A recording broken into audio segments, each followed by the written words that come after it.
So, obviously, you guys have never heard of the Cleveland torso murderer? No, I have not. The what? Very specific. Yes, the Cleveland torso murderer. In the long history of unsolved murders in America, few are as grisly and disturbing as the awesomely named Cleveland torso murderer, also known as the Mad Butcher of Kingsbury Run. Ooh. This serial killer murdered at least 12 victims, possibly 20. What? In the Cleveland area in the 1930s. But some believe he was active all the way into the 50s.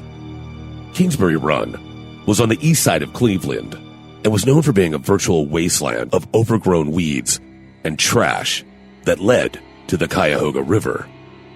During the time of the Great Depression, this area became known for being the home to several shanty towns populated with the poor and homeless. Is that what they refer to as like a Hoover town? Kind of, yeah, Kinda kind of like a that? Hoover town. Yeah. Nice. Yeah. Good terminology. One afternoon, in September 1935, two young boys were walking home from school when they discovered something white in the bushes. Upon closer inspection, what they had actually uncovered was a naked body from which the head had been severed. Oh. The police soon arrived on the scene. The body was that of a young white man wearing only a pair of black socks. Not only was his head removed, but so were his genitals. Jesus Christ. The body was purposely posed on its back, with its legs stretched out and its arms placed at its sides. As they began to search the area, they found another shocking surprise. There was another body, just 30 feet away. Really? This time, of an older man. The body was positioned in the same way, and the head and genitals were also removed. So how were they both positioned? Was one looking at the other? They're on the same way on the ground, their arms at their side, their legs spread out. But face up without the face. Yeah, Like, yeah. So like making like murder snow angels. So laying on their back. Yeah. Gotcha. God, I love the idea of murder snow angels, I just gotta say. We haven't opened for them yet, but I might be in them next week. We gotta Google that name. Then, they discovered some hair sticking out of the ground. They carefully dug and found one of the missing heads. Was it the old guy or the young guy? It was the old guy.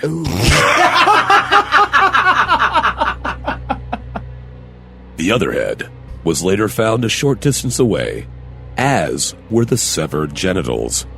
The police said it looked like these body parts were simply tossed aside like garbage. Who would throw away, you know, call me a waste not, want not, a perfectly good set of genitals. Yeah. I'm not throwing this There's away. so You know, many my uses. mother told me.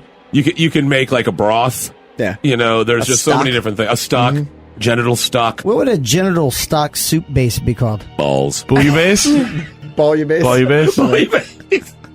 All right. However, due to the lack of blood, they knew that this was not the murder site. The corpses had obviously been cleaned and prepared after death. An autopsy was performed on the bodies, and it covered a few odd things. The young man, it seemed, was killed roughly 3 days ago, while the older man had been dead for at least 2 weeks. Ew. And a chemical was found on the body as if someone had tried to preserve it, Oh, almost like pickling it? basically. Like Really? curing it? Old man pickles? Now, thanks to fingerprints, they discovered the young man was named Edward Adrassi, 28, and his cause of death was the decapitation. No shit. Yeah. Do they fa- ever...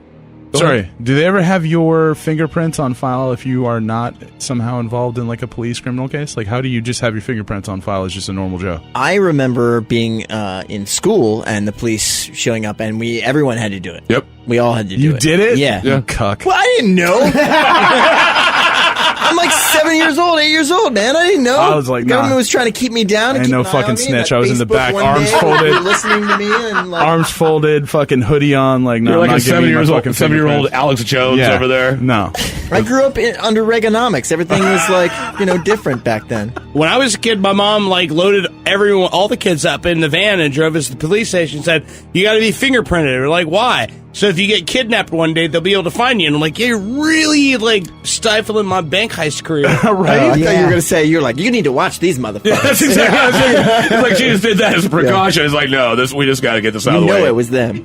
So what you're saying is that the cause of death was decapitation. Yeah, it wasn't that they were murdered and then the head was taken off. It's like medieval style. Yeah, the taking off of the head is what killed them. Was it a clean blow? Very much so. Really? How were they able to tell? Does it say? Well, just because of just how surgical the cuts were. It's just right through. That's a common thread with this guy, is that a lot of his work was very surgical.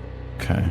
Now, they found that he had been bound hand and foot by ropes, against which he struggled violently. Because of the skill used, the police assumed the killer was possibly a surgeon or possibly a butcher. They canvassed the area, visiting the local bars and parlors that Edward frequented, but they found a few leads, but nothing panned out. 4 months later, a woman heard a dog howling near Kingsbury Run, and she went to investigate. She found the dog chained near a factory, trying to tear open a basket. She took a quick glance inside, and she told a passing neighbor that it contained hams. Oh, no. Hams. Delicious hams. Like you're chewing on right now. I just swallowed it, but I was. Okay, yeah, so what's so suspect about that? So you got a dog wants the hams. Yeah, of course. Dogs like ham. Dog don't want some ham. Who wouldn't want a delicious bag of basket hams? Dogs would. and me too. I'm all about it. A closer look revealed it was actually a human arm. Damn, this is a big-ass arm, too. How the hell someone can confuse an arm for a ham, I will never know. It wasn't boar's head. It wasn't, definitely. Yeah, that's how they knew. Is boar's head better? Yeah. Way better. Really? Yeah, it's cured. Oh, okay. It's like $2 more, so you know it's good. Yeah. Thank you. A large burlap sack was pulled from the basket, and it contained a female torso from which the head, the left arm, and the lower legs were missing. Fingerprints again revealed the name of the victim, a local prostitute named Florence Polillo. And again, the cops had very few leads, and none of them that they did find panned out to anything. They did, however, discover her legs and left arm in a nearby empty lot. So she was a torso. She was just a torso, and her head was never found. Whoever this murderer is seems like that they have every intention of, like, all right, I'm going to leave this like this, and I'm going to carry off these body parts, but they take like 20 steps, and they're like, fuck it. I'm just going to leave these here. Somebody else will clean this up. So much work. They're so heavy, and now my clothes are bloody. I gotta change my clothes. I've already gone through all the work of like desanguinating these bodies and just moving them. So that's a good vocab word. Desanguinating. Damn, man. Well done. That's nice. The public were, of course, shocked by these crimes. Of course. But were comforted by the fact that a new director of public safety had been appointed to oversee the police. His name was Elliot Ness.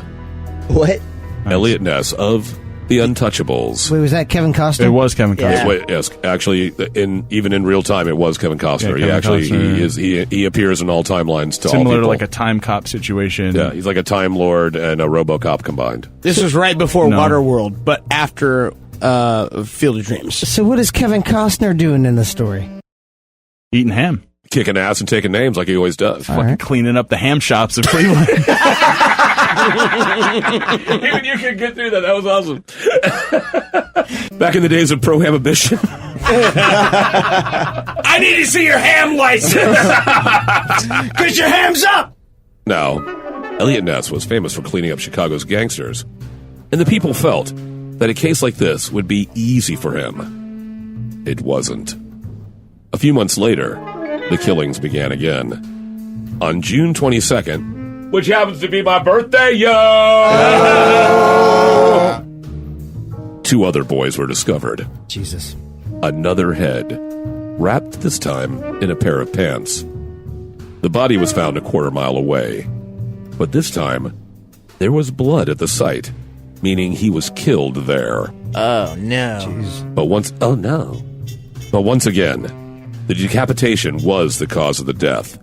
But the police were unsure how he was restrained while the deed was done. Okay. The body was never ID'd. 3 weeks later, another decapitated male body was found in a ravine.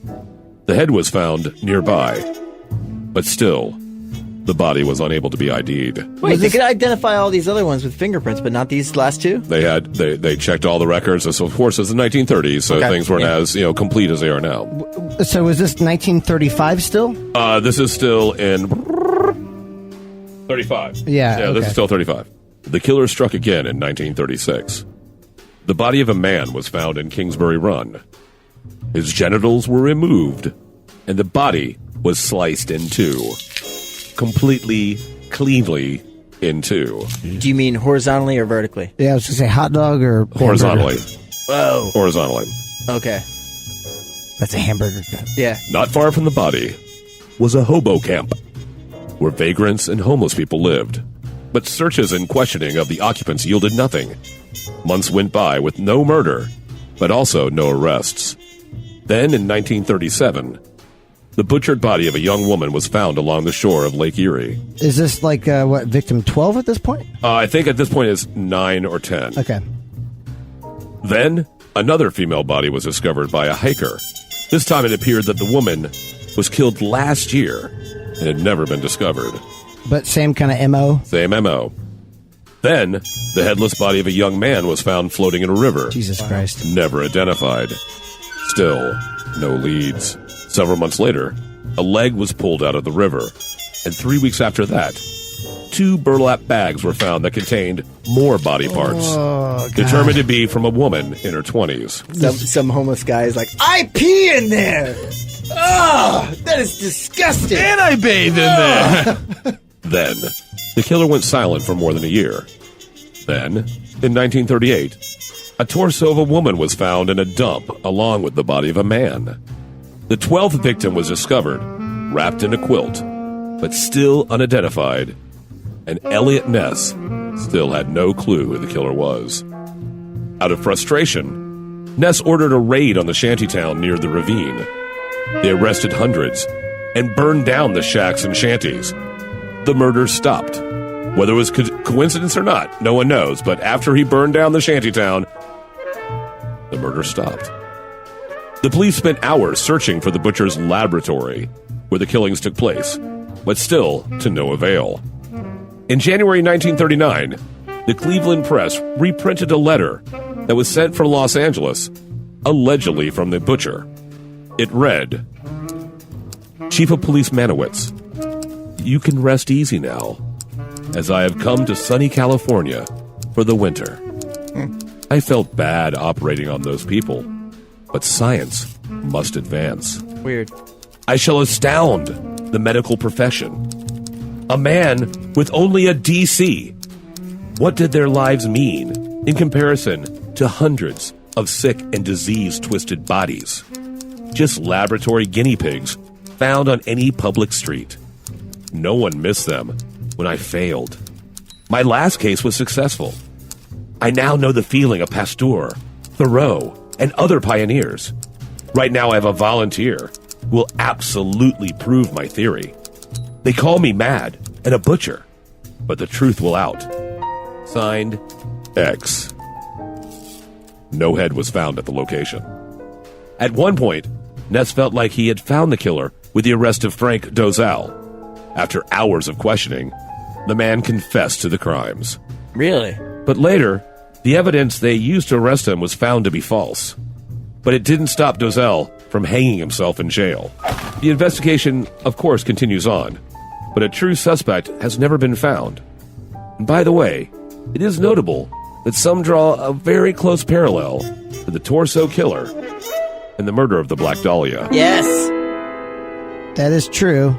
And the killer went to sunny California. As we like to do. You like to go to a new area when you want to just retire, stretch back, kill an actress here and there, just for holiday fun. You might say that he got headhunted out of state. Gotcha. Picking up what you're putting down. Yeah, I like it. it's like puns.